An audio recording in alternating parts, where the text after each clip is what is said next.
Dialogue రైటర్గా Telugu cinema ఇండస్ట్రీలోకి అడుగుపెట్టింది త్రివిక్రమ్ శ్రీనివాస్ అంచెలంచెలుగా మాటల మాంత్రికుడు అనే బిరుదు సంపాదించుకునే స్టేజ్కి ఎదిగాడు. వట్టి మాటలతోనే సరిపెట్టుకోక డైరెక్షన్లో కూడా తన సత్తా ఏమిటో అందరికీ చూపించాడు. నువ్వే నువ్వే సినిమాతో దర్శకత్వంలోకి అడుగుపెట్టిన త్రివిక్రమ్ అతడు సినిమాతో లైమ్ లైట్లోకి వచ్చాడు. కానీ విచిత్రం ఏమిటంటే ఈయన తీసిన సినిమాలన్నీ కూడా ఇద్దరు ముగ్గురు హీరోలతోనే.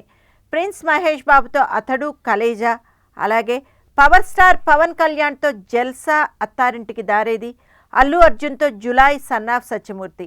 ఇలా ఇతని కెరియర్లో మొత్తం సినిమాలు పై ముగ్గురుతోనే సాగిపోయాయి. ఇప్పటిదాకా ఒక్క సినిమా కూడా జూనియర్ ఎన్టీఆర్ ప్రభాస్తో తీయలేదు. వాళ్ళకి ఇంట్రెస్ట్ లేదా, లేక ఈయనకు వాళ్ళతో తీయాలని అనిపించలేదా అని ఎవరికీ తెలియదు.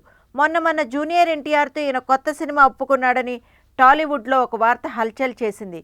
కానీ ఆ వార్త బెలూన్లా పగిలిపోయింది.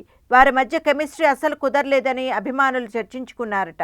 ఇప్పుడు మళ్ళీ త్రివిక్రమ్కు పవన్ కళ్యాణ్తో కొత్త సినిమా లాంచ్ చేశారు. మళ్ళీ పవన్తోనా, ఇంకో సినిమానా, ఏమిటిది అని అందరూ ఆశ్చర్యపోయారు. ఏమయ్యా త్రివిక్రమ్, ఇది ఏమి పని అని పెద్దలు అడిగితే పవన్ కళ్యాణ్తో ఇదే ఆఖరి సినిమా, మేబీ నా సినిమానే ఆయన ఆఖరి సినిమా కావచ్చు అని మాట్లాడుతున్నాడట. మరి పవన్ కళ్యాణ్ కూడా త్రివిక్రమ్తో ఇదే నా ఆఖరి సినిమా అని జవాబు చెప్తాడా? కాలమే నిర్ణయించాలని అంటున్నారు సినీ వర్గాలు. వాళ్ళ ఇద్దరి కాంబినేషన్లో వచ్చే ఈ కొత్త సినిమా కంప్లీట్ అయిన తర్వాత అసలు నిజాలు బయటపడతాయి.